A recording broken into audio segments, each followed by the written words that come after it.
terbuka dan saya pikir dia akan mengubah itu dari 3-4-3 ke 4-3-3. Lihat Anda saat nanti melawan Australia ini seperti apa? Apakah mungkin bisa menang lawan Australia dengan komposisi yang ada sekarang? Tetapi dengan komposisi individu pemain yang kita punya, kalau pertanyaannya sekedar itu, maka akan saya jawab bahwa kita punya peluang menghadapi Australia.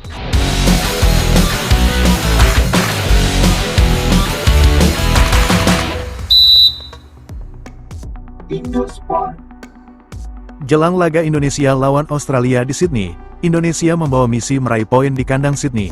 Australia akan mengumumkan skuad laga kualifikasi Piala Dunia 2026 melawan timnas Indonesia dan Cina. Skuad Australia akan diumumkan pada Jumat ini oleh pelatih tim nasional, Tony Popovich, tulis laporan news. Duel Australia vs Indonesia akan berlangsung di Stadion Allianz, Sydney pada tanggal 20 Maret. Laga ini akan turut menentukan nasib kedua kubu menuju Piala Dunia 2026.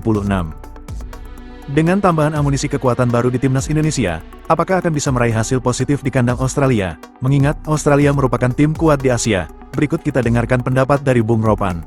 Saya cermati dari strategi yang akan digunakan Kluivert nantinya. Kalau lihat dari 27 pemain ini kan tidak banyak berubah. Ini kan Betul. nama yang sudah ada Dari di rilis zaman STY STY waktu sebelumnya itu ya.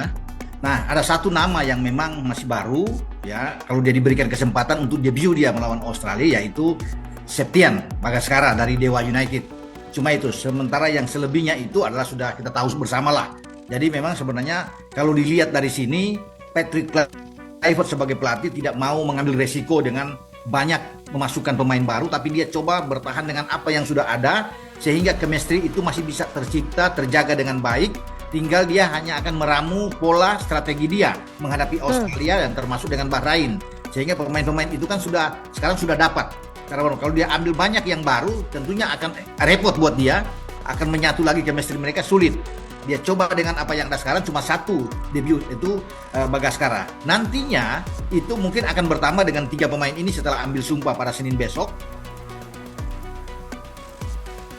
Lalu kira-kira formasi apa yang akan dipakai Kluivert nanti? Apakah akan memakai 3 back seperti sebelumnya atau akan menggunakan pola menyerang 4-3-3? Dari daftar yang sudah ada paling tidak ya, ini kan banyak sekali ya nama-nama pemain belakang yang dipanggil. Ini artinya kira-kira Kluivert akan menggunakan sistem 3 back dengan 2 tambahan wing back atau bagaimana nih? Kita kan harus consideration ada Alex Pastur di sini ya, karena pakai formasi tersebut. Kalau melihat dari sebenarnya dipakai dengan 3-4-3, tapi apa yang dikatakan Kluivert ketika dia datang pertama bahwa dia akan menganut filosofi permainan dengan sepak bola attacking football atau lebih menyerang. Saya pikir dia akan mengubah itu dari 3-4-3 ke 4-3-3. Dikasih ketika bermain dengan 4-3-3 akan jadi berubah di lapangan dengan 4-2-3-1. Kenapa 4-2-3-1? Mungkin dia bisa mengambil Joe Pelupesi kalau sudah ambil sumpah bermain lebih ke dalam dengan Ivan Jenner. Sehingga ini akan lebih kuat untuk bisa melapis 4 back flat sejajar yang akan dimainkan saya pikir oleh kapten kita Jay Ises bersama dengan Miss Hilgers untuk bisa bermain di sana, karena kita belum tahu juga apakah Kevin Dix yang mengalami cedera kemarin di Conference League melawan Chelsea itu akan dimainkan karena masih dengan cedera ankle dia sulit, tapi ada Sandy Walsh yang akan bermain di kanan, kemudian Verdong di kiri. Jadi saya pikir taktiknya akan seperti itu. Nih dia dengan bermain tentunya dengan Ole Romeni sebagai pemain yang sudah diambil sumpah di London akan bermain di depan. Nah, tinggal pemain Australia bisa nggak kemudian mencetak gol, itu kan pertanyaannya selalu. Ya, tentunya kalau melawan Australia, kalau kita bisa mendapatkan 1 gol pertama atau mencuri gol lebih awal akan lebih bagus. Karena target dari Patrick Kluivert kan 1 poin di Sydney melawan. Kita beralih ke Bung Towel, yang selalu dikenal kontroversi pendapatnya. Pada saat timnas dilatih era Sintayong, apakah Bung Towel kali ini akan sepakat dengan pemilihan pemain oleh Kluivert? Mari kita dengarkan. Melihat opportunity-nya, melihat dari sekedar komposisi pemain, peluang itu jelas ada. Apalagi Australia dalam posisi berita terakhir ada 9 pemain yang cedera. Ini pasti akan mempengaruhi kekuatan timnya. Walaupun tidak kemudian bisa kita. Tetapi dengan komposisi individu pemain yang kita punya, kalau pertanyaannya sekedar itu, maka akan saya jawab bahwa kita punya peluang menghadapi Australia ini 20 Maret yang akan datang. Punya peluang, bukan sekedar untuk draw, bahkan punya peluang untuk menang juga kalau menurut saya. Bung Towel menilai dengan skuad yang ada kita punya peluang raih poin di Australia. Namun, apakah Bung Toel sepakat dengan penambahan 3 pemain baru naturalisasi? Lanjutkan perbincangan dengan Bung Tommy Welly.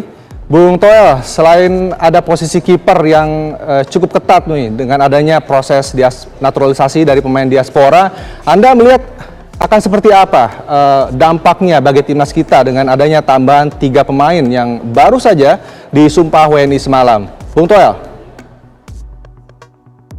Tambah itu untuk makin memperdalam kekuatan squad. Kalau kita bicara technical, kedalaman teknis, kedalaman squadnya menjadi lebih kuat. Di sisi penjaga gawang, maka pilihan itu akan jatuh antara 2, kalau nggak Martinero. Itu menurut saya.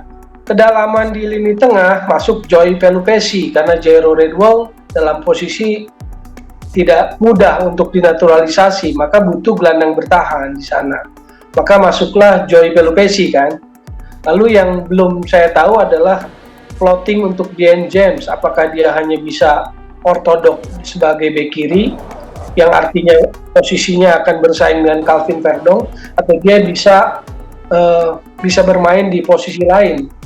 Nah itu yang sebetulnya belumnya adalah tambahan 3 atau 4 termasuk oleh Romeni ke dalam tim Indonesia saat ini menghadapi Australia, Bahrain, Cina, dan Jepang nanti, itu adalah dalam konteks memperdalam kekuatan skuad timnas Indonesia.